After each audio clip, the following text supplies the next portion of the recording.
Welcome to the first of a 10-part series of training videos created by Creative Australia and designed for non-executive directors of arts and cultural organisations. The purpose of the series is to assist directors to understand their fiduciary responsibilities with respect to financial management and reporting, and to assist directors to strengthen their skills in reading and interpreting the financial information they receive. The information and advice in this series is general in nature and is targeted at for-purpose arts organisations which are registered with the Australian Charities and Not-for-Profits Commission, the ACNC. Regardless of the specific type of organisation you are working with, be it an incorporated association, a company limited by guarantee, or if it has deductible gift recipient, DGR status, the key learnings in this series will be relevant to you. We recommend that the videos are viewed in the order we've presented them in. In particular, it is important that you have viewed videos 3, 4 and 5 before you view video 6. Should you have specific questions regarding the unique circumstances of your organisation, you are encouraged to seek further advice. This first part is an introduction to the series and will discuss the role of the board in the financial management of the organisation. Part 2 is an introduction to financial reporting, and we will discuss the differences between financial accounting and management accounting, the 3 primary financial statements, being the income statement, balance sheet and cash flow statement, as well as the foundational accounting concept of accrual versus cash accounting. Parts 3, 4 and 5 focus on the income statement, balance sheet and cash flow statement respectively. We will discuss the purpose of each statement, what it tells you as a director, provide tips on how to read and interpret the information, and suggest questions a director may want to ask. Part 6 recaps the purposes of each of the financial statements and discusses how they relate to each other and how together they provide a complete picture of the financial health of the organisation. It covers questions a director may want to ask about the overall financial position and provides some helpful financial ratios and benchmarks.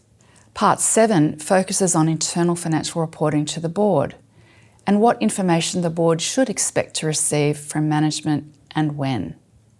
It also discusses the budget setting process and considerations a director may have when reviewing the budget.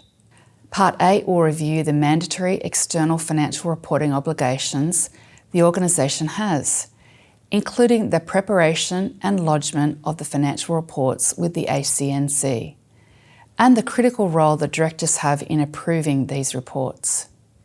It also explains what is an external audit and the types of audit opinions that may be provided. Part 9 covers the role and responsibilities of the Audit and Risk Committee or other similar subcommittees of the board, and how they relate to the board. It also discusses the board's role in ensuring the organisation has an effective system for managing risks and an adequate and effective system of internal controls. The final part in this series, Part 10, addresses the critical issue of insolvency. Insolvency is where the organisation is unable to pay its obligations as and when they fall due. This part will discuss the duty of directors regarding insolvency, the potential consequences for directors of trading while insolvent, the key warning signs, and suggestions as to when to seek professional advice. As an introduction to this series, it is important to clarify the complementary roles of the board versus management regarding financial management. In short, the board of directors is responsible for governance and oversight, while management is responsible for financial operations and execution. The ACNC Act imposes various duties on directors, or in the language used by the ACNC, responsible people.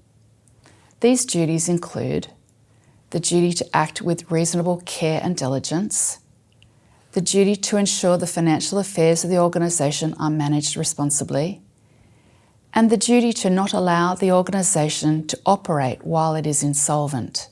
In practice, these duties require the directors to do the following things: to review and approve the financial statements that are lodged annually with the ACNC. To understand the financial reports, be financially literate and able to read and interpret the information. Directors should ask informed questions of management and challenge the assumptions management have made when preparing the reports. Directors must ensure the organisation complies with all applicable laws and regulations, such as the ACNC Act, Australian accounting standards and funding agreements. Directors must also monitor the financial health and solvency of the organisation through regular reviews of budgets, financial reports and forecasts. Directors are also responsible for the appointment of the external auditors where required and ensuring that the auditor is independent. The overriding responsibility of the directors is to establish a culture within the organisation of transparency, accountability and compliance. They should set the tone from the top and consistently emphasise the importance of sound financial stewardship. They should create a culture where directors are encouraged to ask questions and to develop an open, constructive and no surprises relationship with the Chief Executive and the management team. Directors should set clear expectations of the management team regarding board reporting and ensure a culture whereby every strategic decision taken includes consideration of the financial implications. Ultimately, it is the Board of Directors who will be held accountable by stakeholders for the financial stewardship and success of the organisation.